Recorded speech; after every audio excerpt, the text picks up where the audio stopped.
দেখো বন্ধুরা কিভাবে রিলস বানানোর জন্য ট্রাই করতেছে। দেখো কিভাবে স্ক্রিন টাচটার মোবাইলটা কীভাবে চলায়, মনে কি কম্পিউটার চলায়।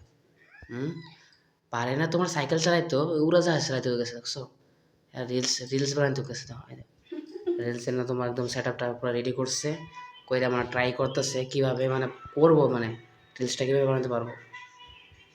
ও তো ওর দ্বারা হবে না, তো ও তো সাইকেল চালাইতে পারে না। কীভাবে ফ্লাইট চালাবে? তুমি পারো না তো, আমি জানি তো। হ্যাঁ, আমি স্কুটি চালাতে দিয়েছিলাম। স্কুটি কী করে জানো, একবারতে পিক আপ উঠাই দেয়, পারে না। তো ওকে দিছি আমি ফ্লাইট চালাইতে, ও ফ্লাইট চালাইতে পারবে? পারবে না তো। দেখো কীভাবে সেট আপটা রেডি করছে ঠিকই, কিন্তু ভিডিওটা বানাতে পারতেছে না। এখন আমার সাহায্য নিতে লাগবে তার, আমি সাহায্য করব না, নিজে থেকে করো। কীভাবে সেট আপটা রেডি করছো, কীভাবে রিলস বানাবা, নিজে বানাও। ওকে বাবা, স্টুলের সাইড